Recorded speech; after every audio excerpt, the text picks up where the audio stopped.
Pour une variable quantitative continue, les types de graphiques que l'on peut faire sont l'histogramme, le polygone de fréquence et l'ogive. Dans cette vidéo, nous allons voir comment construire un histogramme avec Excel. Pour ce faire, je vais utiliser la variable salaire dont j'ai déjà créé le tableau de distribution à partir de la vidéo « Construire un tableau de distribution pour une variable quantitative continue ». Je vais vous montrer tout de suite de quoi va avoir l'air l'histogramme à la fin du vidéo. Ce qui est particulier avec l'histogramme, c'est que c'est un diagramme constitué de rectangles verticaux, mais les rectangles sont collés pour montrer la continuité des données. Alors, on va aller voir comment construire ce graphique. Normalement, pour construire un graphique, je sélectionne la colonne des fréquences relatives ou des effectifs pour insérer mon graphique.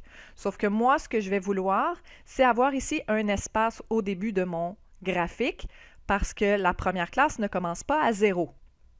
Alors, pour aller décoller le graphique de l'axe vertical, je dois aller ajouter une classe qui précède la première qui ne contient aucune donnée. Donc, Excel nous fait un rectangle de hauteur 0. Et je peux faire la même chose aussi à la fin pour laisser un espace. Alors, au lieu d'aller sélectionner la colonne ici des pourcentages, je vais la copier et je vais la coller à côté. Je vais aller ajouter ici une classe qui contient 0% de données et j'ajoute une classe à la fin qui contient également 0% des données. Et c'est cette colonne-là, incluant les zéros, que je vais utiliser et sélectionner pour aller insérer mon graphique. Dans le menu Insertion, l'histogramme, premier modèle. Ce n'est pas un histogramme parce que les rectangles ne sont pas collés. Alors, c'est la première chose que je vais aller faire. Je vais cliquer avec le bouton droit sur un des rectangles et je vais aller changer l'intervalle entre deux rectangles. Je veux qu'il soit le plus petit possible. Je vais mettre 0%.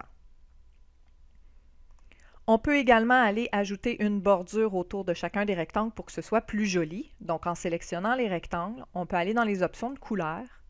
On peut remplir en gris et on peut mettre une bordure, un trait plein, qui pourrait être noir et on peut le mettre, par exemple, plus épais. On va aller faire afficher, le titre du graphique est déjà là, mais le titre de chacun des axes dans les options générales du graphique. On peut enlever ou pas le quadrillage. On va aller faire afficher l'axe vertical avec les graduations. Donc, bouton de droit sur l'axe vertical. On va aller afficher les graduations principales sur l'axe. Pour ce qui est de l'axe horizontal, normalement, on dit à Excel d'utiliser les valeurs de la variable ici pour graduer l'axe. Sauf que dans le cas de l'histogramme, si on fait ça, il va indiquer sous le premier rectangle que c'est un rectangle qui va de 40 000 à 45 000. Beaucoup trop d'informations, très peu joli. Je pourrais vous le montrer de quoi ça aurait l'air.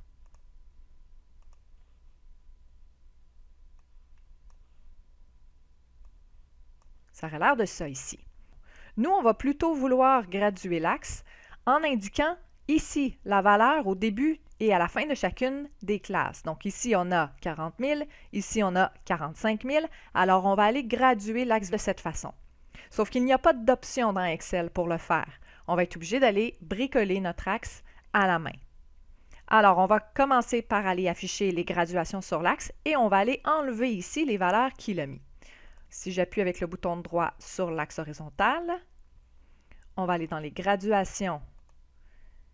Je veux les graduations principales sur l'axe. Et on va aller enlever les étiquettes ici, donc les chiffres de 1 à 11 qu'il a affichés. Donc, dans Étiquettes, on va les mettre aucun. J'ai besoin de place ici pour aller ajouter mes graduations pour l'axe horizontal. Alors, je vais sélectionner le graphique au milieu ici et je peux changer sa taille. Donc, si je tasse le titre de l'axe, je vais pouvoir ajouter ici mes graduations. La façon de le faire, c'est qu'on va aller dans le menu Insertion, on va aller insérer une zone de texte que je vais placer sous mon graphique. Et on va aller écrire les valeurs qui correspondent à chacune des petites graduations sur l'axe.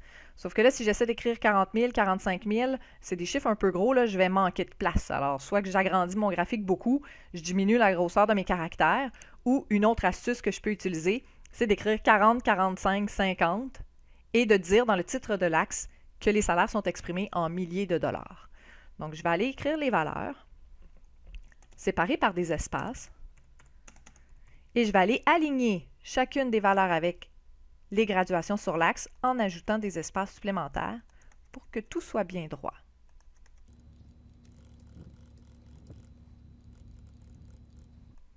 Lorsque je suis satisfaite de l'alignement, je ne modifie plus la taille de mon graphique, sinon les valeurs ne seront plus alignées sur les graduations. Ce qui reste à faire, donner un titre à mon graphique, répartition des unités statistiques selon la variable. L'axe horizontal, c'est ma variable, et là je vais préciser que j'ai exprimé les salaires en milliers de dollars. Et sur l'axe vertical, j'ai utilisé les fréquences relatives, donc c'est un pourcentage d'employés.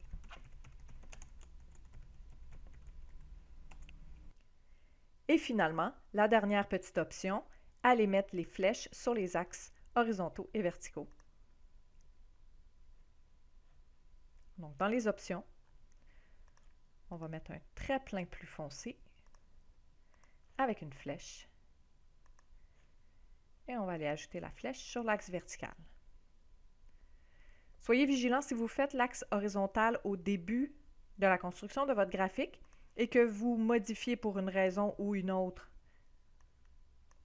un autre élément du graphique, les valeurs risquent de ne plus être alignées. Donc, vérifiez bien, une fois que votre graphique est terminé, que les graduations sont toujours bien alignées avec vos valeurs.